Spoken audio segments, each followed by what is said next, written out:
Thank you to everybody for joining us today. My name's Emma Davidson, and I head up the corporate affairs of the Global Value Fund. With me today is Miles Stoudy. Hi, everyone. And also Mark Ambrose. Hi, everyone. Hoping everybody, good morning, Miles, morning, Mark. I'm hoping everybody recognizes Miles. I hope so. I hope so. But Mark is the new face today.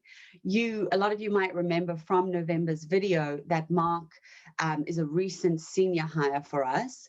We've been talking to many of you about resourcing the team further, and having known Mark for a good decade or so before we brought him on board, we asked him to join us in March last year, just in time for a pandemic. Global pandemic. So welcome. Suffice to say, it's been a complete baptism by fire for Mark, who's done exceedingly well at integrating himself into the team. Mark adds greatly to the capacity on the portfolio management side, and that's why I've asked him to join us today, if that's okay with everybody else. So today we'll cover, as promised, we'll cover three areas. The first is an update on the portfolio and the company, and also a little bit of an update on markets. The second point will be just a quick insight into why GVF is so unique, full of intellectual property. And then we'll get a case study from Mark. From there, we're going to move on to questions, and we will stay on the line until every single question has been asked. So please rest assured that will happen. So here we are. We've had a number of questions. Yes. We've had actually 12 questions in via the registration. So what I'll do is I'll start off with those questions and asking the guys and taking a few of those myself. And then I'll move on to the live questions from today's video. Just in terms of asking a live question, what I've done here is I've tried to put some instructions together of how to ask a question on Zoom. So we'll be doing all of the questions via the chat function. You should at the bottom of your screen see a little chat icon. If you want to ask a question, you just push the chat icon. You'll see a white text box come up on the right-hand side of your screen. If you just type your question in at the bottom there and press enter, the question will come up on the screen, and what we'll do is we'll answer them all in chronological order. So we'll get round to them at the end of the presentation and hopefully answer all of your questions. Sounds good. Yeah, that's good. Okay, so let's get cracking, and maybe we'll start off with an update. Mark? That's me. Let me get myself ready. Now we have to get the right slides up. Yes. So we've been a year and a half in Zoom, and I'm still not quite sure how it works. How do I get the right slide? Okay. There we go. So we'll do an update from Milo, and there's your slide. Okay. Thanks, Emma. So just to have a little recap and as a reminder, we spent most of last year, if people recall, sort of saying as loudly as we could, banging the table as loud as we could, that the opportunity set in our world was about as exciting as we ever find it. The COVID market crash had created these big dislocations across the parts of the market that we specialize in. And as a result, the investing backdrop for our little specialist strategy was about as compelling as we ever find it. Mm-hmm. When we last updated you all in November, we were able to show that this had played out. We'd had this terrific run of performance from our discount capture strategy, and we'd unlocked a huge amount of value across the entire portfolio. And pleasingly, this performance had come at a time when financial markets generally had been pretty lackluster. So despite running with that sort of the very typically conservative portfolio that we use, we had a period where we were outperforming just about everything in the market. It was a real little purple patch. In hindsight, November turned out to be a real turning point in the markets. The most important announcement we had was that there was a working COVID-19 vaccine. I know we're all racing to roll these vaccines out now, but it wasn't actually that long ago. We weren't sure if we had something that worked. So that announcement was a huge data point for the markets.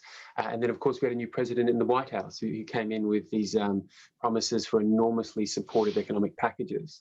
Those two big developments against the backdrop of, ultra supportive central bank policies, ultra low interest rates, work to push risk assets like the share market and commodity prices much higher. And most of the gains we've seen in those higher risk asset classes have come really since that November inflection point. So November was actually quite a pivotal time in the market. As shareholders will know, and as I was just saying, we run with a relatively conservative all-weather portfolio, we like to think of it, and our share market exposure has only averaged about 40% this financial year. So that means we've benefited from some of this big rally in the higher risk asset classes like the share market, but certainly not a lot of it.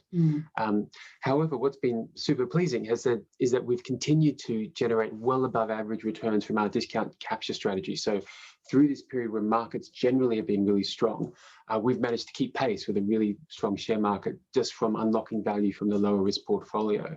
And to put some numbers around all of this, financial year to April, we're releasing our May numbers tomorrow to the market. So I have to talk about financial year to April.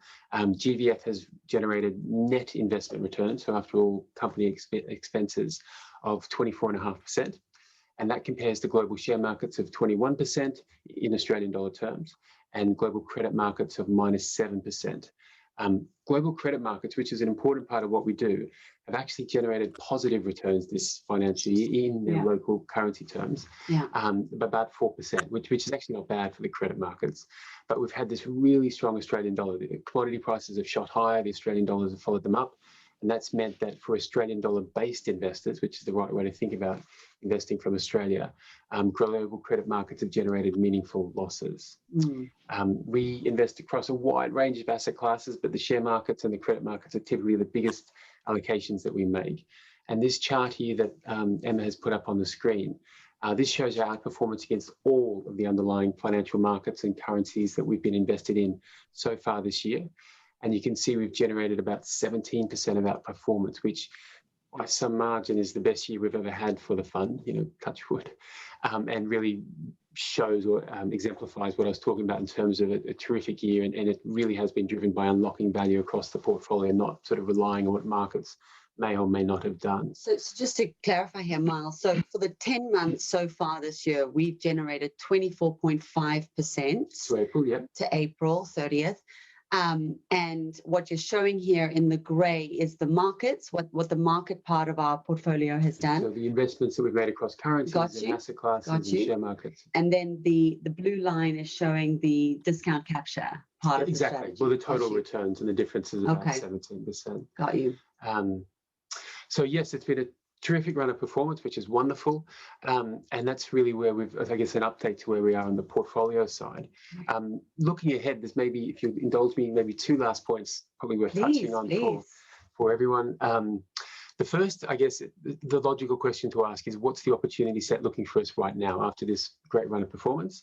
And then secondly, to the extent that we're brave enough, how might we want to think about broader markets from here? Again, markets, especially over the last sort of 3 to 6 months, higher risk parts of the market have had a real run.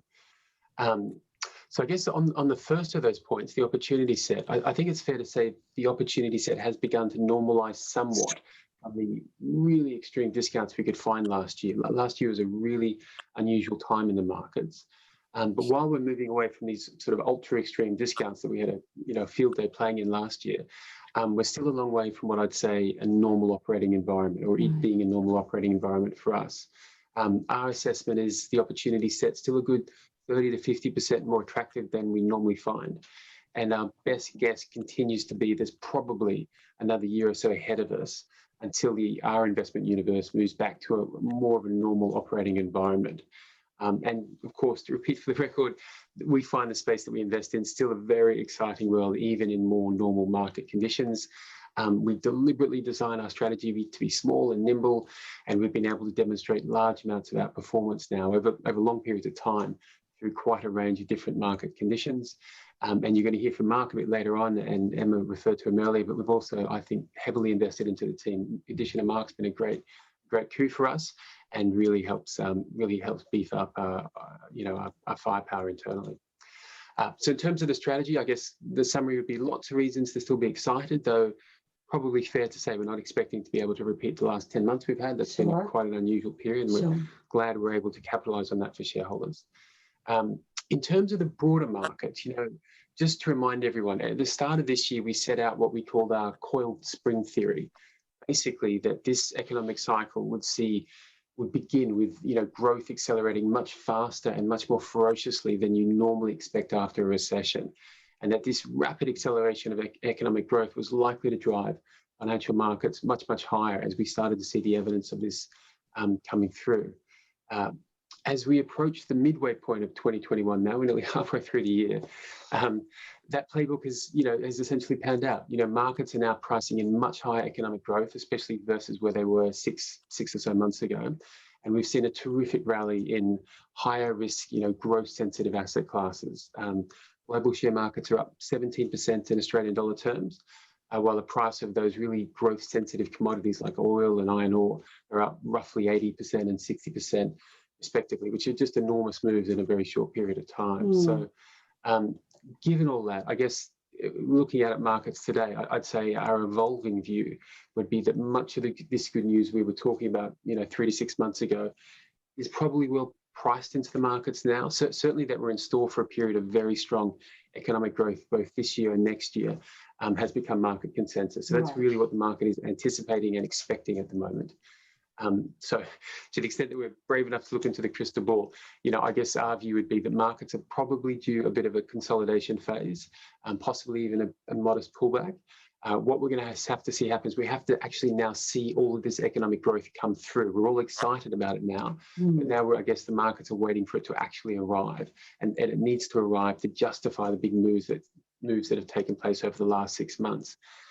As everyone will know, especially some of the guys that have a little grey hair in their hair on this call, it's often the case that markets get a little too excited in advance of the good news actually appearing. So I think we're in a phase now where the markets need to see this delivery to be able to move higher and justify the gains we've had. Lastly, I guess on top of waiting, and I've just quickly seen we've had a few questions in about this. I think so it's probably worth just adding a few points. I think on top of waiting for this good news to actually turn up, the other big issues that markets are trying to contend with now is what to do effectively if this growth is so strong that it brings back worrying levels of inflation. That is an enormous topic, but the crux of it effectively is what it might mean for interest rates. That's really the linchpin of this point. Higher risk asset classes like the share market have had a terrific run in recent years on the back of ultra low interest rates. That's really been the anchor that has driven financial high risk assets much, much higher. So long as interest rates remain roughly where they are for the next few years, then I think there's every reason to believe share markets will be modestly higher, this time next year and possibly the year after, and not the kind of gains we've had recently, but still expecting modest positive returns. However, if central banks have to take away the proverbial punch bowl to address inflation getting out of hand, then this paradigm that's supported high risk assets recently, and that I have to say that we've all become perhaps a bit too used to. I think markets are getting very comfortable or a little bit too relaxed with the notion that interest rates are basically zero forever. That's not really a long-term sustainable solution. If that paradigm was to change, then things could change very dramatically in the market, especially for those high risk assets like the share market. And I think that's the main risk that the market's trying to contend with at the moment as they start worrying about what a return of inflation might mean. Okay. Wow, that's amazing. Thank you. Thanks for the market update there. Just moving on to the next slide, just for everybody, I've included here the total the net investment returns that the portfolio has generated since our IPO, just because I usually put that graph in for everybody. But I'm actually going to skip, and just to reiterate, we've annualized at 10.1% per annum now since IPO. But I'm actually going to skip ahead to the next slide, if that's okay with everybody. My favorite slide, the dividend slide. I feel like I always talk to when we do a presentation, Anna spends like half of the time preparing the presentation on a dividend slide. The rest is just kind of like returns. That's not true. No. Okay, so the strong portfolio performance that Miles has just talked about has meant that GVF is looking very, very healthy. Our pre-tax NTA has grown from $1 to $1.16 for the first 10 months of the financial year. And that growth has come despite paying out an 8.4 cent share in grossed up dividends and also another 1 cent per share to the ATO. Can't get tax back. No. On top of that, shareholders have realized, so shareholder returns have realized 30% in the 10 months to the 30th of April. On the back of this strengthened position, we've been able to increase the semi-annual dividend to 3 cents per share fully franked. And we've also seen GVF's profit reserve grow substantially to 22.6 cents per share, which is more than 3.5 years worth of that 3-cent semi-annual dividend. So that's really a big comfort. On the screen here, you can see that, you know, it took 18 months for GVF to get ready to pay a regular dividend. But once a company does start paying those all-important dividends, what's essential is that the company keeps it up. And a really healthy 3.5-year profit reserve can be a real comfort for investors when assessing how consistent and reliable that company will be at maintaining, possibly growing their dividends. And I think maybe just to jump in, so I mean, as you were saying, it takes new LICs especially a long time to build up the ability to pay out a dividend, but also that profit reserve. And I don't think our reserve's ever been this high. No. I mean, we always aim for about maybe 1 to 2 years. 3.5 years is really fantastic, and obviously something we hope to maintain. So just to reiterate, IPO shareholders. So what I've done here on the slide is I've taken all the dividends that we've paid, I've put them into a little bar chart over here. And what I'm illustrating here is that IPO shareholders who came in $1, so they invested $1, have received back 52 cents in value so far from GVF. I might move on to agenda item 2 now, and just talk about, you know, an insight, you know, the answer to the question, why GVF? And I had the idea with Miles to talk a little bit about my own personal experience in GVF over the last 4.5 years as an outsider looking in. It has been 4.5 years. It's almost impossible to believe. But I thought I might talk about, you know, what I've learned about GVF and why I find it to be so unique and special. And that's besides the fact that I married the portfolio manager. Oh, no home bias there. No home bias there. I guess the first thing to say is that while I came into this business with a couple of decades of my own financial markets experience, I was new to what GVF specialized in, i.e. finding those discounted assets around the world and unlocking the value in them. And when I first heard Miles talk about the strategy, I have to admit that it just seemed a bit simple to me. I mean, who doesn't want to buy $1 worth of assets for 80 cents, right? I couldn't help but feel that I could do this myself. Oh, wow. And I didn't say this to you, but rather immersed myself, you know, I rather immersed myself in the business, in trying to understand as much as I could about the team. And the more I learned, the more I realized that the waters ran really deep and that buying the right discounted assets was actually not simple at all. Today, I wanted to highlight some of the observations, the key observations that I've made, hopefully observations that will tangibly differentiate the strategy and what makes it so unique. So I think the first thing I'd start off with is I would start off talking about this team of 3 very experienced managers dedicated to investing a relatively small amount of assets. Traditional fund management and the ETF space is an industry built around scale. At least that's been my experience. Typically, you'll find 1 or 2 portfolio managers running billions of dollars in client money. The GVF team of Mark, Miles, and James have a combined 60 years of global experience in a very niche, specialist niche.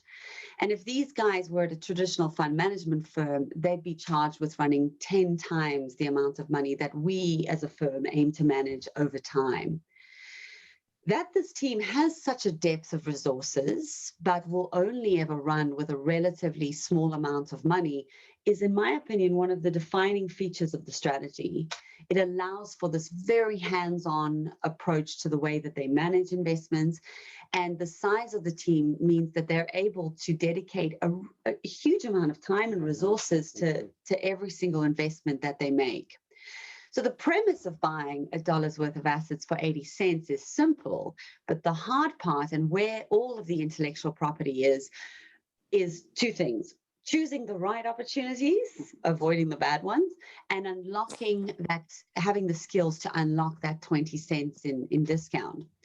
The universe of discounted assets, from what I've seen, is absolutely littered with value traps, situations where they might look like there's a lot of underlying value, but where there are real structural or legal reasons why that value will never be released. Even in situations where it's possible to realize the underlying value, you really need to have a specialized skill set and the ability to invest a huge amount of time. I think that's one of the key points. It's what I've always loved is a team of 3 really senior guys managing a relatively small amount of money. Every single position we own inside out every day. Yes, exactly. Yes. And one of the biggest mistakes I see people making is looking at a discount, being blinded, so excited that they're blinded by this discount. Yeah. And the only real strategy they have to unlocking it is hope. And if there's one sentence I've heard you say more than any other, it's the sentence, wow, that's a great discount, but what is our catalyst? And I think that's really important. Another defining attribute of the team is an ability to understand the very unique risks that come with this type of investing. So a huge amount of your time and Mark's time and James' time, but mainly you, is spent around that proper risk management, which then leads to a real deliberate approach in how you construct the portfolio. And I think it's that portfolio construction that led to the team and you guys running with that short duration last year, which then allowed us to really capitalize on those. They gave us the firepower to really capitalize on the market when things were so exciting. Those extraordinary opportunities. Yeah, absolutely. This deep and specialized experience is what sets this team apart. And what I've come to appreciate is just how much intellectual property across markets the team has built up. Knowledge that's almost impossible to replicate without the years and years of niche experience. To give some insight into this IP, I thought I might try to kind of break down the process that they go through in a kind of layman's simple step-by-step process. The first step is a forensic analysis of the universe. The team identifies an investable universe of around $600 billion US.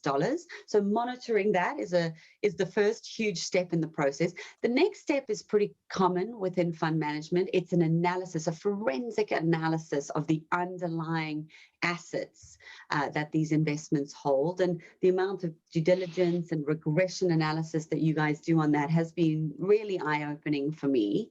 So that's the kind of the first step. The next step is understanding the local intricacies of each market. So, what corporate structure is used. In Australia, we use the listed investment company or the listed investment trust, but all over the world, this is one of dozens of different types of corporate structures. All over the world, every country is using a slightly different structure. So we're looking at, what legal framework is in place, what tax structure is there. Is that legal framework robust? What positions have we run in the past, and how did they pan out in these jurisdictions? And do we have lawyers that we can trust in the country? Sadly, often very important. Very important, very important. Not sadly. So that's step 2. Step 3 is then a detailed understanding of the company. So, this is where we're assessing often the board. Is the board independent? Do we know anyone on the board? If so, how have those board members acted in the past? Who is the board's legal representation? How has the board as a whole conducted themselves to this point? And if we needed to, could we find directors that might be better suited to the roles? Step 4 is then a shareholder analysis. So we are looking at the major shareholders that own the investment. So the guys usually know most of the big shareholder groups. That's what's been so interesting to me, the psychology behind the shareholders and how they might act. But you guys actually know the teams within the teams of some of these big shareholder groups. And just to jump in there, I think we've also, having done this for so long now in lots of different places around the world, I think we've built up a lot of goodwill. Yes. We typically turn up in these situations where something has gone wrong. Yes. And people need a fix, and the shareholders are sort of disparate, and the board and the manager often have too much power in these situations. But when we can come in and change that relationship, put shareholders first, help shareholders make some money, but more importantly, make back money they've lost. You do that a few times, and shareholders are actually quite keen to take your call the next time. So I think a goodwill is probably a good part. I like that. That's absolutely what I've experienced, and I've really enjoyed that part of it, to be honest. And then finally, and importantly, you know, I circle right back to that risk management. The team will be looking at, you know, when they're considering an investment, what currency exposure will we be taking on? What are the underlying assets? What's the geographical exposure? And I know that you work really hard to think about how will all of those, when we invest into this new investment, how will it then interact at the portfolio level? You take all level? those different exposures and turn it into a portfolio. Exactly. Which is, exactly. quite a job in itself. Yeah. Which lowers our risk but keeps our return targets. That's the aim. That's the aim. That's the aim. So I think having this process is essential, and I think most people have a process. But what I've come to understand and appreciate is that this team has the answers to these very complex questions. And in the cases where you don't have the answers, you know how to get the right answers. So that means you're sticking around for I'm sticking around. I'm sticking around. I think it's a good. Pressure's on, Mark. And just to say that, you know, what I've seen is that this information gathering goes on year in, year out, with everything being tweaked and improved, recorded, cataloged away. The amount of times that I've seen you guys consider a position, think it's maybe not attractive enough, but then come back to it 2 years later, build on the model. These models are often 3, 4, 5, 10 years old. Which I think is that special sauce. And I had heard you talk about GVF special sauce in the past, and I used to think it was a line, but now I realize that actually it really is quite special. Anyway, that was agenda item 2. Hopefully my layman's peephole into the world of GVF is useful. But to highlight that and to bring on the main event today, Mark, I might hand over to you, if you don't mind, to talk about a case study for us. Okay, thanks, Emma. It's interesting to hear those things from your perspective, and hello to everybody at home. It's nice to meet you all, kind of. So a theme we wanted to talk about today is the opportunities we are seeing in the listed private equity fund sector. This is a particularly well-established sector in the UK market, with 14 listed companies, most of which have been around for more than 10 years. What these publicly listed funds do is invest into diversified portfolios of private equity funds, typically managed by the likes of KKR, Blackstone, Apollo, the big buyout firms, or the leading venture capital firms, some of which were early stage investors in names like Facebook, Twitter, or Airbnb. What these public vehicles give investors access to is a private asset class that they may not otherwise be able to invest in due to, for example, their small investment size or their inability to lock their money up for 8 to 10 years, which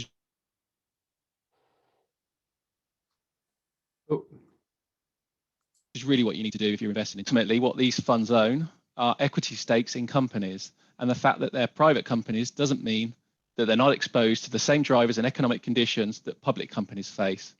So over the long period of time, we would expect private equity to perform at least as well as listed public equity markets do. And in fact, today, private equity has been shown to slightly outperform public equity markets over the long term. And for some time now, that's been the appeal. There are some caveats to that, though. When we say private companies should behave like public companies over the long term, you have to allow for the fact that PE-backed companies typically have a very different mix of sectors that they focus on, as opposed to the typical share market benchmarks that we see.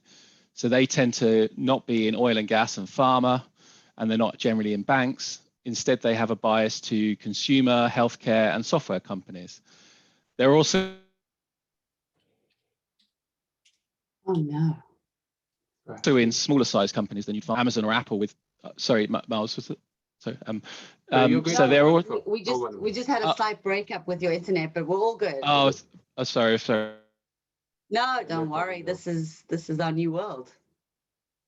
Sorry for that. So they're also in smaller size. You have the likes of Amazon or Apple with market caps of more than $1.5 trillion US. So when we look at listed private equity propositions, we're generally assuming that they're going to behave more like small to mid cap sections of the stock market over time. And when we're looking at US-based assets, which is the largest part of the private equity market, something like the Russell 2000 index is often the most appropriate, and that's a well-known benchmark for US mid-market companies.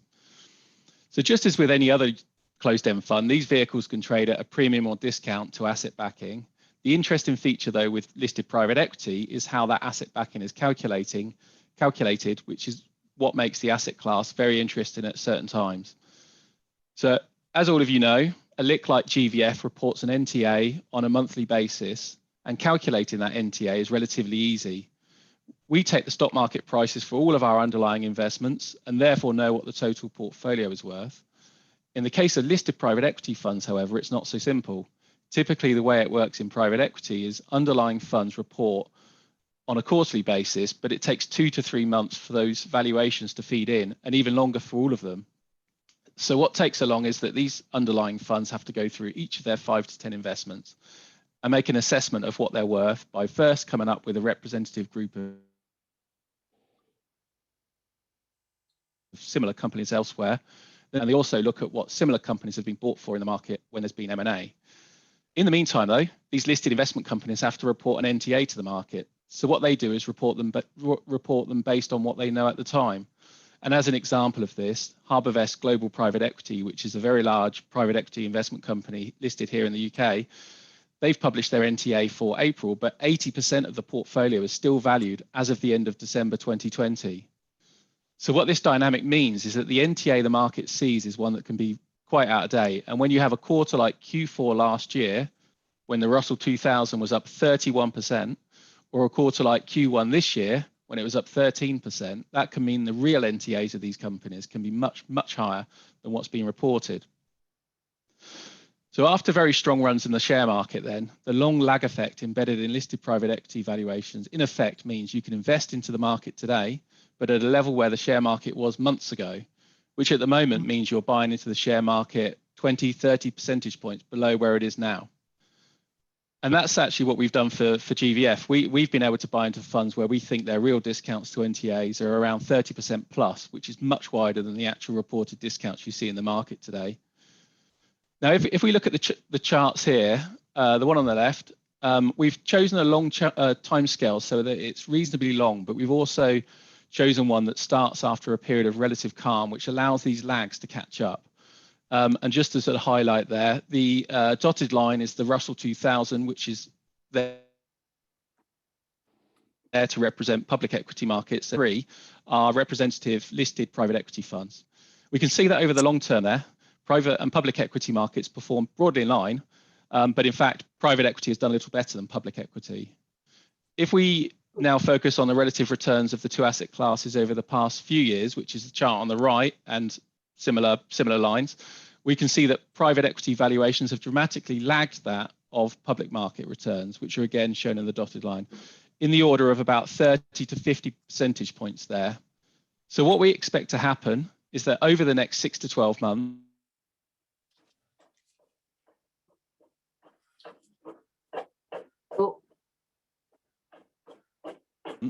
the strong recent global market sell-off from here, this lag will instead be a margin of safety, which sees their NTAs fall much less than the market. So in terms of unlocking this value, the first catalyst, as you can imagine, is their NTAs finally reflecting the valuations that public markets are pricing in. And if they don't do that, then these deep discounts become very visible and the funds face pressure from shareholders like us about this. And just to say, shareholders and managers of companies like this are very mindful of discounts, and many of them have taken steps in the past to tackle them. It's also worth highlighting that M&A has been seen when discounts stay very wide. There's been at least 3 well-known cases of European listed private equity funds being acquired by so-called secondaries funds. These are private equity fund of funds that instead of subscribing to a private equity fund, they buy other people's second-hand interest in those funds. And when the gap between the discounts on private trades and listed private equity investment companies has been large in the past, we've seen bids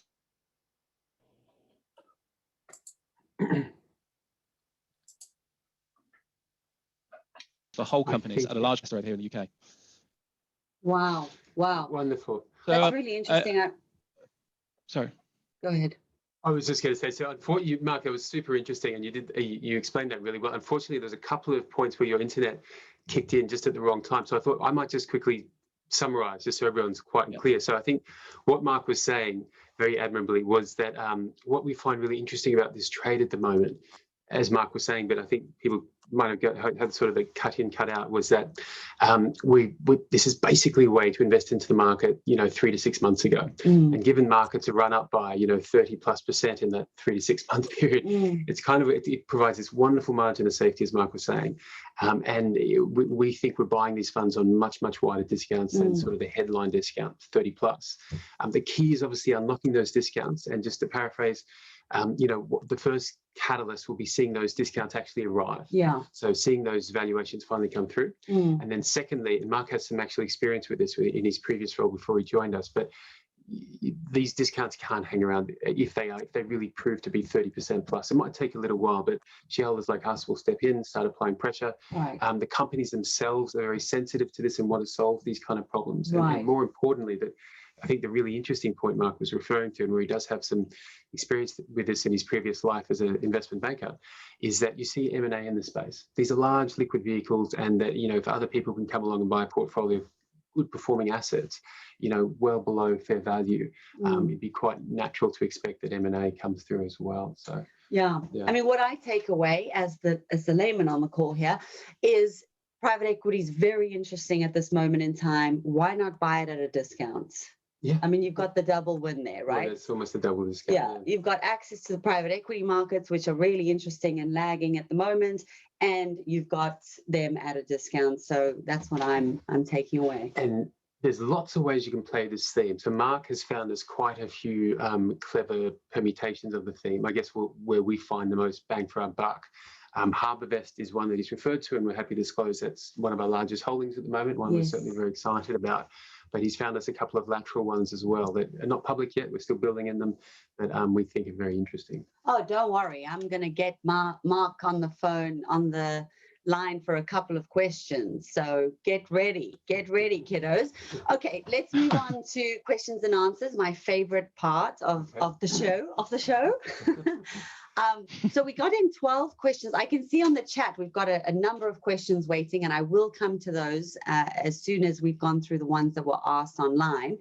What I'm going to do is I'm going to go through every single question that was asked, and I'm going to have a shout out to the people who asked them. So thank you so much. And then I'm going to choose one of you to answer the questions. Like a quiz show. And I will take a couple myself, Okay. I'm not gonna just delegate them all out. But I'm going to start off with a couple of questions that have come in on Jeff Wilson's new WAM Strategic Value Fund, or WAR, as they like to call it. So I've had 4 questions in on that. And the questions are, first of all, Trent Howard. Hello, Trent. Views on WAR starting up from WAM and hunting in the same field, and any conflict with Jeff Wilson also being on the GVF board. Benjamin Ho had a similar question. He said, do you see synergies or competition from WAM Strategic Value? Michael Kent, hi Michael. He said, do you feel Jeff Wilson's latest LIC WAR cuts into the space you're working in, or is there plenty of room for both of you? And then Barney Remen said, do you anticipate Wilson's new LIC will compete, interfere with your business? Milo, I'm going to give that one to you. All to me? No, yeah, all 4. All 4 in one, please. Well, I mean, they're all sort of basically asking the same question. So I'll have a go at giving an answer that hopefully covers them all. And if I don't succeed, please just keep firing questions into the chat function. But I mean, look, the first thing to say is what an awesome ticket for a new company. I know. That's fantastic. The second, probably more serious thing to say is, look, the Jeff and the WAM family have been investing in LICs in Australia for a good 2 decades, well before we turned up. And in fact, it was Jeff's enthusiasm for the Australian LIC space that's what got us together. It's how I met Jeff, doing the same sort of investing. And it's why Jeff wanted to help get GVF off the ground. What was the whole premise for the GVF IPO back in 2014? Jeff was our first investor, and continues to be a substantial shareholder as well as serving on the board. So from the point of view of WAM investing into Australian LICs, nothing has changed. Nothing is changing. WAM will continue to invest into LICs like they always have, and GVF will continue to invest into sort of discounted asset plays, including LICs in Australia. But to be truthful, most of what we do has always been offshore. Australia's always been a relatively small part of what our hunting ground. From speaking to Jeff a lot, he's been very open with us and with everyone in the market, I think, is what's really happening there is they're just simplifying their structure. They're putting all of their current LIC holdings that are held across the family of WAM funds into one new vehicle. And that's about $140, $150 million of assets. And, transferring existing holdings that you currently hold into a new vehicle isn't a change into what you've been doing for a long period of time. Sure. It just, I think from the WAM point of view, as I understand, it's just helping them simplify their own fund structure. They've stated that the IPO for WAR will be $220 odd million. And what will happen is once that money's raised, the vast majority of it's just going to get transferred to existing WAM funds in return for these existing LIC holdings. So in truth, there's only a relatively small amount of new money that's been raised to invest into the market. Right. Most importantly, I think, the WAR vehicle will be basically focused in Australia. For GVF, we have this global mandate. We have a very deep team that we've been talking about today, 3 full-time professional managers that have done this for decades and decades, looking for opportunities all around the world. Australia is a relatively small market for us. It's perhaps not as exciting today as it was the last year or two. And we've very happily coexisted with the WAM guys since GVF listed. So I can't see anything changing there. I'm certainly not concerned in any way, shape or form, particularly on the competition point. We are not the only people that play in the space, and there's some large competitors in New York and London that they run billions of dollars in the space. So it's, the competition point is obviously worth discussing, but it's not really an issue that we think is a concern either way. I think the last part of the questions that were asked was that conflict of interest point. That's a sensible question. But to say again, this was effectively addressed when GVF launched back in 2014. He sits on our board, so we knew theoretically he could be a competitor from time to time. And so what we did back then was put in place Chinese walls, sensible Chinese walls, to make sure that GVF is never at a disadvantage from an information flow point of view, to see what the portfolio manager team is doing.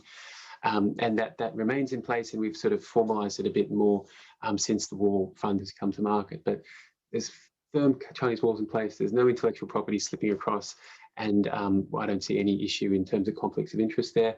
And more importantly, there's another side to this, I think is the more important side, and that is, Jeff's knowledge of the Australian LIC industry has been a huge help on the board. It's been a tremendous asset for myself, at least, sitting on the board. And myself. Exactly, to try to navigate the path forward, especially as a much smaller company, as we're trying to find our way. And even today, he still brings a lot of value to the board, just knowing the market here so well. So from my side, I'm genuinely quite excited about WAR coming to market. The WAM team are terrific marketers, and I think the more that Jeff and his team there articulate the benefits of our very unique sort of specialist type of investing, I always think what we do should get a much greater attention than it does. And I think to the extent that the Jeff and the WAM team are out there sort of articulating to a much bigger demographic what we do and why it's so interesting, I actually think over the long run, it could help GVF. It opens up bigger universe of people that go, well, actually, that's hopefully quite an interesting way to invest capital. Okay, yeah. I mean, I would second that. I'm a bit excited about the new LIC coming to the market. It'll be the first new one in nearly 2 years. So in a way, that's also that's good for building the space. Yes. Okay, the next question is from Neil Porter. Is it a good time to invest in your global fund? Great question, Neil. And one that none of us are really qualified or regulated to answer. Yes, I think regulated. We're not regulated to answer specifically, Neil. That said, I can point out a couple of factual points which you might find useful. First off, in terms of GVF's current share price, what I can say is that since GVF IPO'd in 2014 through to the 31st of May 2021, the average monthly premium discount to the pre-tax NTA for GVF has been a 2% discount. So what that means is GVF has traded very close to NTA for the majority of its life. And just a reminder, we've been through some tricky times. We've had, Brexit, Trump, the Australian franking credit debate. We've had COVID. And through all of that time, the average has been 2% discount, which means that we've traded close. At the moment, we're trading at a 4 or 5% discount, which on a historical basis would be accurate to say that we are looking a little bit cheap. On a relative basis. On a relative basis, exactly. Secondly, and related to all of the questions around Wilson's new fund, with any new capital raising, oxygen tends to get sucked out of the room, to be honest. And I think that can, for a few weeks, and that can mean that we trade a little bit soft temporarily. And then lastly, Miles and I have been purchasing stock, well, as much as we can afford at the moment, but hopefully that's a sign that, you know, we certainly believe that it's an interesting time to be purchasing stock. The next question comes in from Percy Allen, and the question that Percy has asked, since its inception, GVF's market price has been much less volatile than those of its competitors, such as VVLU and PGF. During the Feb-March crash of 2020, GVF's share price fell by about 2/3 that of VVLU and PGF. Why is that so? Thank you for that question, Percy. I'll take that. I've prepared a little bit for that one. If I understand correctly, you are asking why GVF only fell half as much as VVLU and 2/3 as much as PGF. The first thing I had to do was actually look these companies up and just compare the three of them. So we've got GVF, which you guys will know. We've then got PM Global Opportunities, which is a Paul Moore Global Opportunities Fund. And then we've got the Vanguard Global Value Equity ETF. So what I did was I compared these three companies from the 14th of February, which was the low for all of them, through to the 9th of April, 2020, which was the high for all three stocks. During that time, GVF was the only stock to pay a dividend. So we need to work that into the numbers. And once we do, what we can see is that over that period, GVF fell about 19%, PGF fell 33%, VVLU fell almost 40%. And I believe the reason GVF fell a lot less is simply because we run with that much lower risk profile than a traditional basket of shares. We keep talking about running with that much lower risk profile. And despite the fact that we do run with that much lower risk profile, we do still target those equity-like market returns. And the way we do that, as we've described, is we hold a low-risk basket of assets, which keeps the risks low, and then we unlock discounts around the world, which keeps our returns high. And you would have seen from that slide earlier that our net annualized returns since IPO have been more than 10% per annum. And we've managed to protect capital on the downside. So hopefully by not falling as much as the market, we really do believe that GVF can compound strongly through time. I hope that answers your question, Percy. Okay, I've got two questions in on the inflation topic. And given you spoke about inflation, I'm going to throw these to you. So Simon Robinson asked, if the doomsday scenario of inflation, decreased QE, rising interest rates and significant stock market decline plays out, how will GVF act to mitigate the impact on shareholders and protect capital? And then Chris Poulas has also asked, how do you think GVF will need to adapt to the possible scenario of increasing inflationary pressures and a rising interest rate environment? While this scenario could be viewed as negative for equities in general, do you feel that GVF might thrive or be challenged in this scenario? Okay, I'm going to try and take those one at a time. But okay.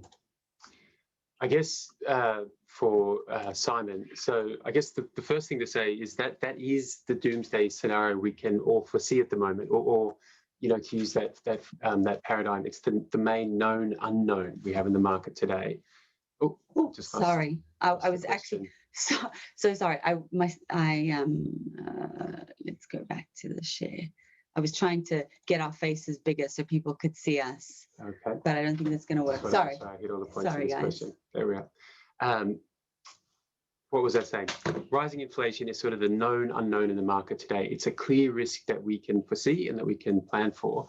What I mean by that is that those rather scary set of events, a return of inflation alongside rising interest rates, or rather causing a rise in interest rates, which in turn causes or triggers a significant share market correction. That is sort of all one and the same outcome that we can speculate on and looks very possible if and if is the key word, if we have a dangerous return of inflation looking ahead. Simon asked how we mitigate against that. And I think the main thing to say is that, well, he asked how we mitigate against that if that happened. I think that just to be clear in how we think about portfolios, the only way you can mitigate against these sort of outcomes, at least in my view, is that you have to have been prepared for them in advance. It's impossible to act after the event to try and protect capital and redo your portfolio on the fly. As we've touched on today, we spend a lot of time thinking about risk management at GVF, and it's a discipline that's sort of half science, half art. And to answer, I guess, Simon's question directly, our share market exposure today is roughly 40% of the portfolio, and this is the part of the market you would expect to get hit the hardest under that rather ugly scenario that we're sort of speculating on. So firstly, in a relative sense, we only have limited exposure to the at-risk asset class, or the asset class that's most at risk to this sort of scenario. So 40% is a lot less than 100%, and will certainly won't do anywhere near as much damage as a full share market portfolio. On top of that, and probably much more relevantly, and these are the sorts of things that we think about, we have a very large allocation to debt and credit markets in the portfolio at the moment. However, the vast majority of that exposure today is to floating rate credit, which is a little unusual. When people think about investing in the debt markets, they typically think about investing in bonds, which are instruments that have fixed interest rates. The interest rates never move. In an environment where interest rate starts to rise, that's really the crux of the scenario we're talking about here with inflation. If interest rates start to rise, then our very large investment in floating rate debt instruments will hopefully hold us in really good stead. What will happen in those situations, if you get a high inflation, high interest rate environment, interest rates start to go up, fixed rate bonds will fall quite significantly. However, floating rate bonds, which are a little less common in the market, they benefit, because as interest rates go up, the coupons that we receive start to increase as well. So as interest rates start going up, we start getting higher and higher dividend payments from these instruments. So in a high interest rate, high inflation environment, those things are really going to come into their own, and they're a really important anchor in the portfolio at the moment. Just to put some numbers around this, we have 20% of GVF's portfolio invested in these types of flexible interest rate instruments at the moment. And those sorts of decisions that we're taking and those sorts of large allocations that we have are a deliberate anchor in the portfolio to protect us against the risk of those sorts of inflationary environments that we're wondering about. On top of this allocation, we have a number of other sizable defensive allocations in the fund, other big anchors in the fund today. And I'd put in that category the sorts of names Mark has been talking about earlier, situations where we have a large margin of safety built into the investment, regardless of what markets may or may not do next. I hope that helps, Simon. In terms of Chris, how do you think GVF will need to adapt to the possible increasing interest rate pressures, and would this be negative or positive for GVF? I think it's the crux of what he's saying. I think a lot of what I was just saying to Simon probably touches on that, but maybe just to expand on it a little bit, there is clearly a risk that inflation may come back. The challenge we face as investors is how to navigate a path forward, a path forward that will, one, generate returns for us if inflation does not make a return. So it's important to remember, we're all just speculating here. We don't have a perfect insight into what's going to happen next. Inflation may come back, it may next. So we need a portfolio that's going to make money if inflation does not come back. And then, of course, we need to be in a position where that if we do have this sort of worrying scenario where interest rates really rise, inflation becomes a real problem, that we don't just survive that sort of environment, that we're not just protecting capital, but we're still making returns, that we're still actually on the front foot, and we have a portfolio that can generate the sorts of returns that we're aiming to do for everyone through all market conditions, that sort of all-weather portfolio. I talked a bit before about the anchors in the portfolio, and these are the investments that we expect to generate good positive returns for us in pretty much any market environment, absent say another big black swan external shock like a global pandemic, the kind of thing, that sort of unknowns that you spend a lot of time worrying about, but there's not a lot you can do in advance about them. Those anchors really define the portfolio, and that's really what GVF is about. Most people naturally, well, I'm just going to expand on that a little bit. So the anchors really define what GVF is about and what we're hoping to achieve. Most people naturally are worried about what happens if we have another big sell-off in the market. And trust me, James, Mark and I spend an enormous amount of time worrying about what would happen under a big sell-off on all of your behalf. We spend a lot of time, a lot of brain damage worrying about that, trying to prepare the portfolio for that. But there is the other risk to consider, which is what happens if markets melt up.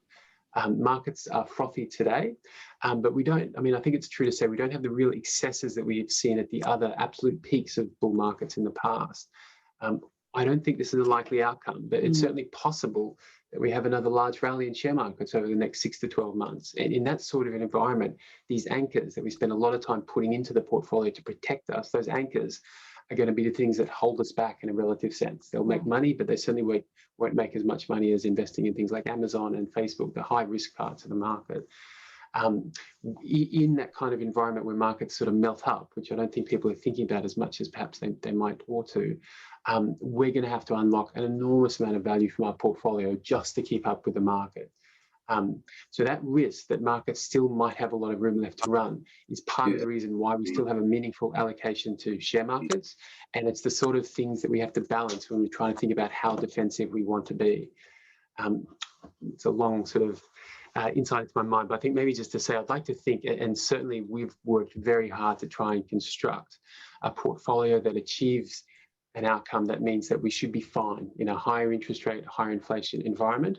In that sort of environment, our floating rate exposure is going to come into its own, and the special situations that we find around the world that really define what we do at GVF are really going to show us in a favourable light, especially in a relative sense if markets go sideways or fall off.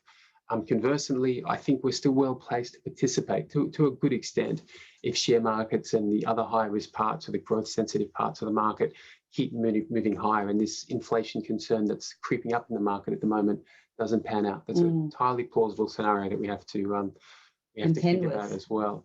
So look, as I was saying, so managing portfolios, managing risks, part art, part science.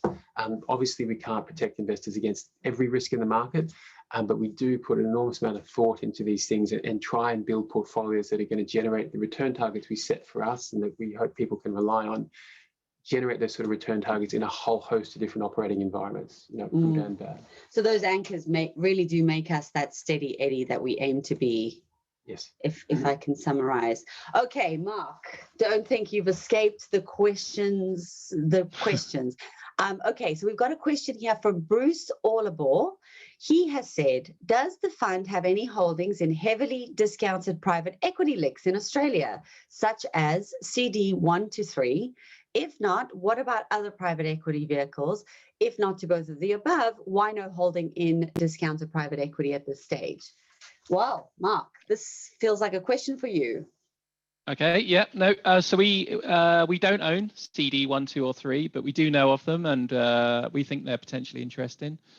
As discussed, we own several listed private equity names in the portfolio that take advantage of the dynamic that we mentioned earlier, and we've also got another name in the portfolio that's on a deep discount and winding down. So altogether, we've got about 13% of our portfolio in private equity, so we're certainly exposed to it. Yeah. Fantastic. Okay, well, that's excellent. Excellent news.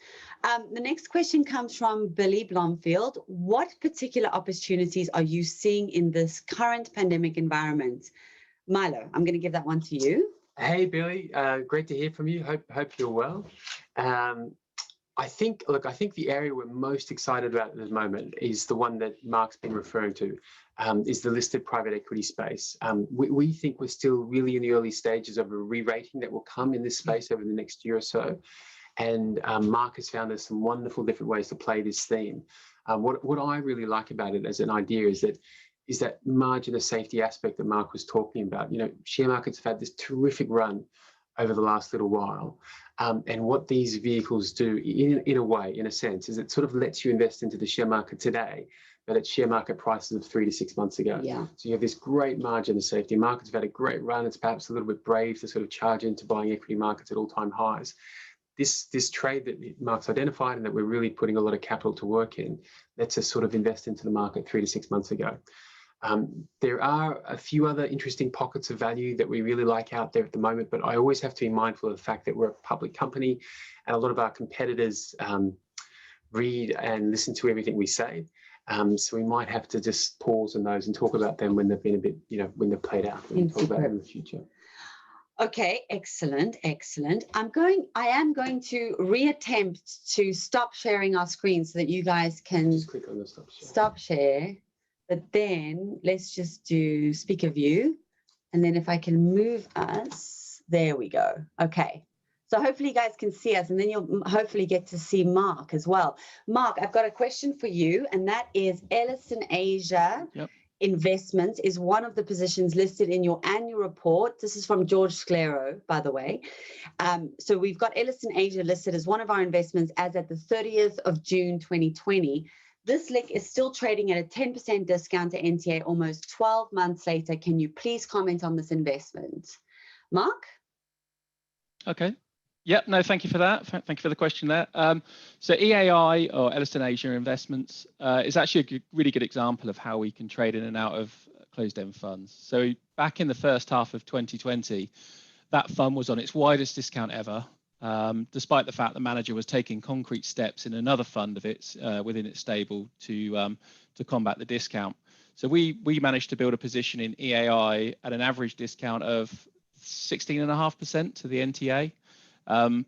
Toward the end of last year, that had tightened considerably, and then it became apparent to us that the manager wasn't likely to take the same actions that they'd done on their other funds. So we exited that position at around a 10% discount to lock in an annualized return of about 30%, of which more than 10% was the alpha from the discount contraction there.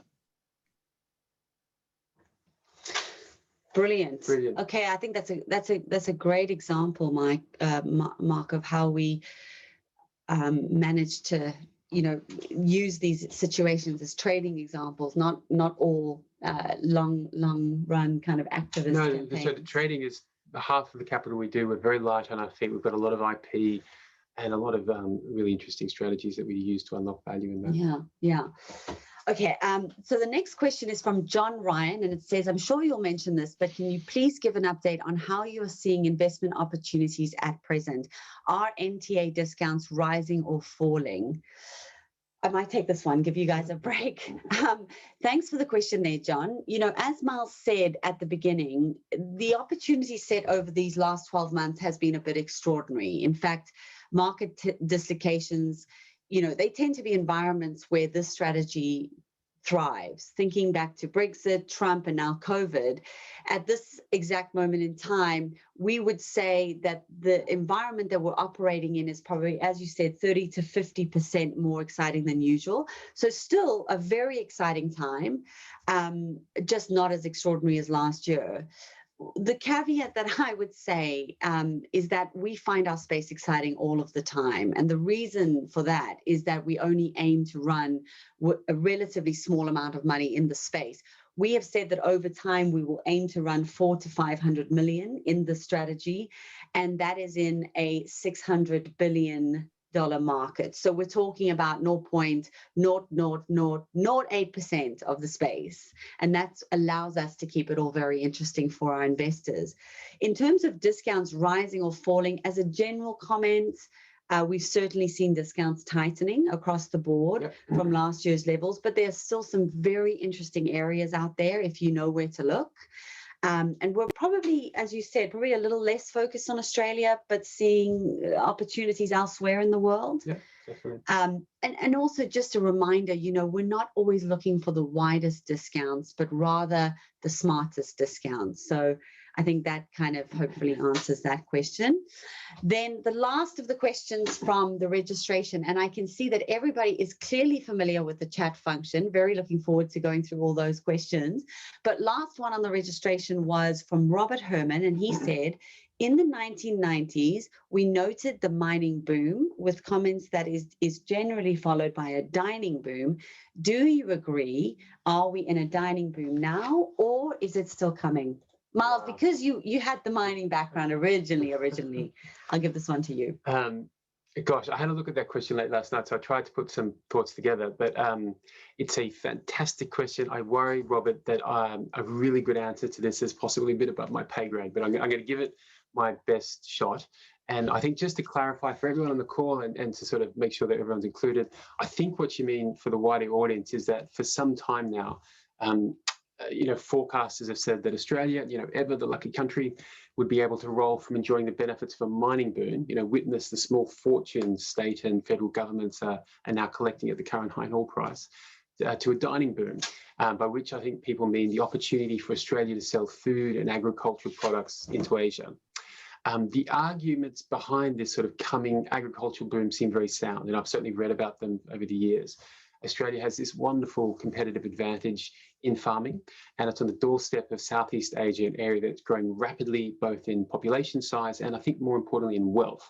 The first of those sort of simply means these economies need more calories every year. Population's growing, they need to eat more food. But it's the second of those that I think is potentially a much bigger benefit for Australia. As people become wealthier, let's say move into the middle class, their diets and the amount of money they're willing to spend on food changes dramatically. The classic example is sort of meat consumption, which tends to rise sort of exponentially as people's wealth improves. But I think more broadly, it's probably fair to say it applies to higher end foods in general. As people get wealthier, they want higher quality foods, and the amount they can spend on food increases considerably and sort of increases at an exponential rate. It's not a linear function. As you get wealthier and wealthier, the amount you can spend on food and the types of food you can buy really shoots up. So while those ingredients of the dining boom have been in place for a long time, and I've certainly been reading about them for many years, for what it's worth, my view, I sort of think it's one of those themes that probably plays out over a long period of time. Instead of the very lucrative sort of booms and followed by busts nature that we get in the mining industry in Australia, I would think that a good way to think about this coming dining boom is it's possibly more of a structural long-term change that provides a favourable tailwind for Australian farmers in the years ahead, but where we don't see the sort of sudden high-profile spikes in cotton prices or wheat prices. Rather, it's really a volume game. I think it means that over the longer run, hopefully we can gradually but meaningfully increase the volume of agriculture we send overseas. A lot of this obviously depends on politics and free trade agreements, and obviously the situation in China today with regards to all that is a concern. But I think maybe just the last point to say is that the market is much bigger than China, and the Australian government has slowly and without a lot of fanfare, I think, been unlocking a lot of these markets for Australian farmers in recent years. Unlocking these markets is hard going. It generally doesn't get a lot of press. Farming and free trade are always overly emotive issues. I've sort of seen that now here with the UK. So it's incredible that these sort of issues come up between two such close countries where the opportunities are so great between them. But I do believe, slowly, persistently, there's every reason to think that these markets continue to open up in the years ahead. The demand is there, especially in Southeast Asia, and it's growing and it's growing. And Australia is this high quality, low cost producer. It just makes enormous amounts of economic sense for both sides. So anyway, Robert, that's my best attempt to be an economist for today. And I hope that helped a little bit. Oh, it was very interesting to me. Okay, guys, I'm moving on to the chat. Hi guys. Okay. So first question, Rob. I'm a fan of the GVF stock. However, I'm confused as to why the returns the fund has generated have not seen share price growth. Is this a problem, and do you have an explanation? You want to take that one? You're probably best, right? So Emma just recently did this wonderful video that really touched on that point. So that's true, actually. I did. I did a 4-minute video recently for investors, just touching on the point of income versus growth, and having a situation where we set GVF up in such a way that we pay out all of the returns to our investors. As you've seen, we've paid out 52 cents on the original dollar that was invested. We have a 3.5-year profit reserve ready and waiting to pay out more consistent dividends. That, however, is very appealing to many investors, especially those in the drawdown phase, and that consistency and reliability is crucial. However, there are investors who probably want to see more of a share price appreciation. A capital accumulation. And in that scenario, what you can do is switch on our very innovative dividend reinvestment plan, which allows you to basically reinvest your dividends so that you can compound and accumulate more and more GVF shares and therefore grow the kind of holding in GVF that you have. So that would be a way of growing. Yeah, and I thought you said it really well in the video. I mean, essentially what we do is we give shareholders the choice. So Yes. the default option is we pay out all of our returns. Yes, good point. Generated 10% a year. We pay out a dividend of sort of 8-9% a year. And a lot of people need that for the income in their portfolios. But if you want to see capital appreciation, you just fill in a little form. Emma and I can certainly help you with that. And you'll see what you'll see is, instead of the share price increasing over time, is the number of shares you own increases over time. It's the same impact. But we sort of try and make the tents as wide as we can to sort of suit what most people, or as many people, would like need. I'll write Ron Barkley. I'll send you the video that I did produce, and if you are interested in the DRP, I can absolutely set that all up for you. Okay. You skipped one, I think. Did I skip one? Okay, Ron. Oh, that was Rob. Okay, Rob. Next one is Ron. And Ron says, discount capture strategy appears focused on closed-end funds. Could you provide some commentary around the global move to ETFs and how this will impact opportunities for GVF? Yeah, so that is a terrific question, and one that comes up from time to time. In many ways, closed-end funds were sort of the first version of an ETF. However, and sort of the crux of that question is, does that mean the opportunity set's going to disappear over time? I would say the complete opposite. The closed-end fund industry keeps going from strength to strength. Here in the UK, which is probably the most dynamic closed-end fund market in the world, we've seen about £6 or £7 billion of new issuance this year. It's a huge market. There's constantly billions and billions of dollars, pounds worth of new stock coming to market, and this year's a pretty typical year. So far more creation of new products than a removal of products or retiring of capital.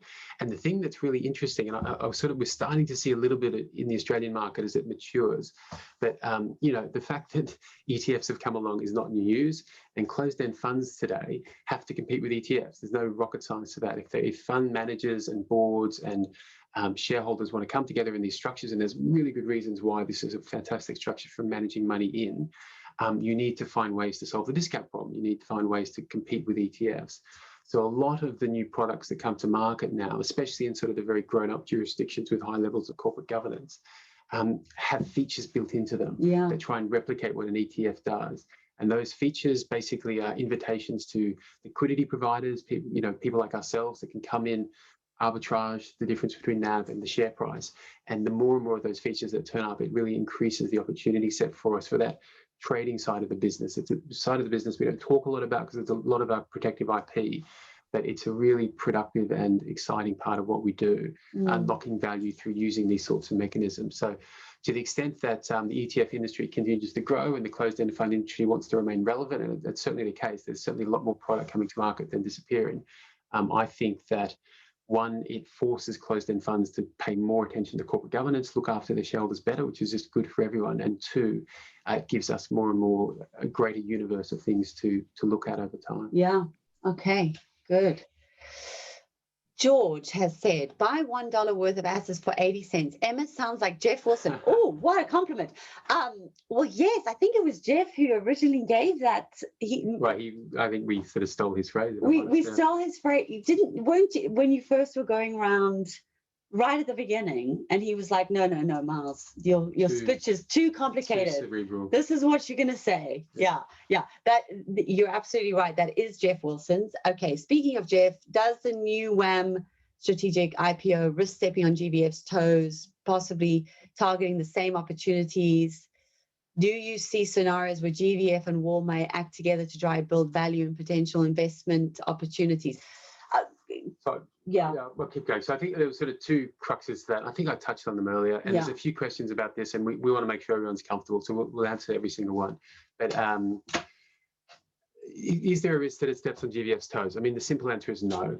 As we were saying, so the vast majority of the capital that's getting raised into WAR is for existing holdings. So these are fund positions that the WAM family already has on.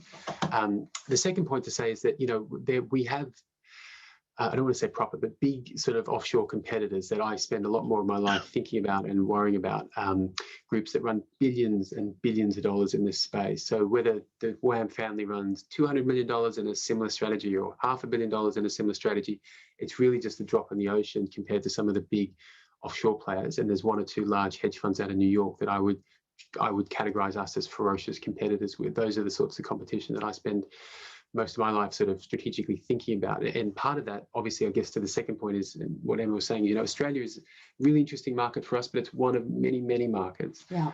For us, for what we look for, it was very exciting a year or two ago. There was some real opportunities when the franking credit debate was on. A couple of years later, we're essentially exiting most of our Australian positions and we're not really putting new ones on. So there's a couple of big holdings that we expect to roll out of over the next sort of 6 months. And we're not really adding to them, which is just a function of that sort of nimble nature. We're off looking at Singapore or Japan or the UK or the US, where we're finding for us what we're looking for, things that we're a bit more excited about. Do you see situations where GVF and WAR may act together? So absolutely, as we have done in the past. So again, the WAM family has had big holdings in LICs where we've been fellow shareholders. We have this scenario with other shareholders all around the world. The fact that Jeff's sort of high profile in Australia maybe makes it a bit more topical, but we're very appropriate in how we deal with other shareholders. There's strict Chinese walls in place. Jeff never has any idea of what's in the GVF portfolio at all until it's public. That's one of the really strict things that we have internally. So Jeff has no greater insight into the GVF portfolio than anyone else on this phone call today. If we find ourselves on the same share register, it's normal that we might want to, we're probably on the register for the same reason, something's gone wrong and we want to find a solution. And we're very happy to work with Jeff as we work with other shareholders around the world. And we have worked with Jeff really successfully for everyone. So I think that's a very likely scenario in the future, but one will obviously get treated very appropriately. Okay. I feel like you've probably answered Dom's question as well. Thank you for the question, Dom. Philip Amory has asked, further to George's questions, there's a lot of capital flowing into the strategy at the moment in Australia and elsewhere. Are you noticing increased competition? So that's an interesting point to expand on. So, I mean, for people that really follow our strategy, you might have noticed in the last couple of years, some of the big offshore players turning up in Australia, like 1607 or City of London. These are groups that run billions of dollars in sort of closed-end fund strategies. I've always been a bit skeptical of these groups. My concern with their approach is they try and run too much money, and it's really, you can't really target the kind of returns that we have, sort of the real special sauce that Emma was talking about, if you're trying to move that much capital around in the market. But I think their arrival in Australia has probably removed some of what we find exciting in Australia at the moment. So a big premise of what we're all about is specifically staying small and nimble. We're only ever going to run a pretty small amount of capital, and we have three very experienced portfolio managers running that, so we own every single position. We can dedicate huge amounts of resources to every single position, and what we're really looking to do is cherry pick the most exciting things we can find anywhere in the world, and really the best of the best that go into the portfolio. We don't have the weight of, gosh, I've got to find some US exposure, and gosh, I've got to find some Chinese exposure that those bigger groups have. So Australia looks a little less exciting at the moment. I can understand why Australian investors might go, oh, the strategy is a bit less exciting, but honestly we're still finding lots of really things that I'm really excited about to do in non-Australian markets. So I hope that answers the question. I think it's good. Greg O'Connell, wow, you have a great question here. Hello, I'd like to revisit the question leading to Emma's video from March 2021. Is GVF looking to provide shareholders with income or growth? The video content suggested the dividend reinvestment plan as one way to go in terms of turning dividends into capital growth. I'm an Australian resident, and from my perspective, the DRP overlooks the fact that dividends paid annually are subject to annual tax considerations on the income tax scale, whereas capital returns are subject to capital gains, with the recipient having the choice about when tax is assessed as exactly. Is it possible for GVF to increase capital appreciation at the expense of dividend payments to support investors' tax assessment options, noting some LICs do this as a bonus share issue mechanism? Let me have a go at that one. So, Greg, that is a terrific question. Terrific, yeah. And I guess just to come back to, we sort of try and make the tent as wide as we can to help as many people as we can, but there are obviously limits to what we can do. But the first thing to say is with our strategy, we do turn the portfolio over relatively frequently. We probably turn the whole portfolio over once a year, and that's just the function of the strategy. So it lets us be light on our feet, always getting the most exciting things. And there's this trading book that I've referred to that we're sort of our little special IP that generates these wonderful risk-adjusted returns through time, where we can't put lots of capital, but they're some of the most exciting trades we ever find. But they do turn over a bit more frequently. So unfortunately, that means that we are always going to crystallize tax at a company level like that. That doesn't change your point, which means you're right. We could sit on the gains we make and not pay them out to shareholders, and that would increase capital gains within the share price, I guess, over time, and be a bit more favorable from a tax point of view. What we have to balance is, we're fund managers at the end of the day, and we'll manage our strategy as best we can. But I guess we have to sort of balance what everyone on the register wants. And certainly to date, there's been a very strong message that the dividend is super important. We're obviously open to sort of changing that messaging, but I have to be honest, I doubt that that's something we would do, just given how much of the register really relies on that regular dividend. So I think, unfortunately, that ability to compound a little bit of extra value through compounding capital gains tax-free over time is something that's probably a bit beyond what we can offer. But to say the way, we have put a lot of thought into the DRP structure and the way we do things, and there is a great benefit. If you did want to compound your returns through time, and you put the DRP on, what happens is that you reinvest your capital every year, and in that same year that the reinvestment takes place, is you get to take the franking credits that we pay out, which are quite sizable, onto your own tax return.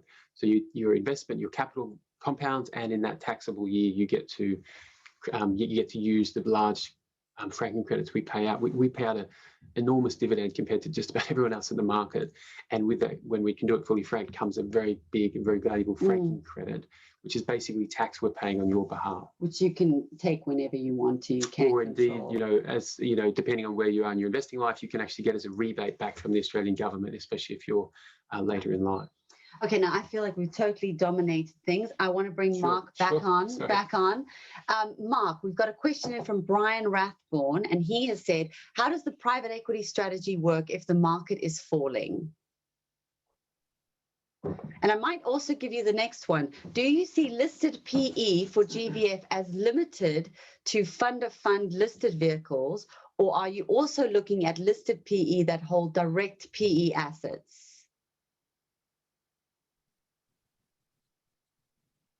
Mark might be having problems with his internet, so you might be stuck. You can hear me now? Can you? Oh, yes, we're here. Hi. I'm back in the room. Good. Thank God. So yeah. Thank God. So the just on the first question, as discussed earlier, we see that very much as a margin of safety. You've had this tremendous run in listed markets, and that's that lag. We're just waiting for it to feed through into private equity NTAs. So to the extent the markets fell from here, we just see that as a margin of safety that would see the NTAs of those companies fall less. I suppose there's another kind of tweak to that question, really. A more general point is that whether the dynamic works in reverse, and actually it does. You can see certain times where the discounts on investment companies invested in private equity can actually be a lot tighter than they appear because of the fact you've got this lag of a falling market waiting to come through. But that's obviously a time to sell it. We're playing the other side of that, which is where we've had a massive run up in markets, and we're waiting for that to come through. Okay. On the second question, we certainly do look at listed private equity companies that hold direct PE assets, and one of the companies we own is JPEL Private Equity. That's a fund that's in wind down. It's towards the sort of very latter stages of its runoff, and that holds direct investments. I suppose to play the dynamic we were talking about earlier, that's better suited to a very diversified portfolio where you strip out those idiosyncratic risks. But we certainly have nothing against looking at private equity companies that are investing directly. Cool. Okay. Amazing. Leon Levy from Perth. Hello. Hey, Leon. Hey.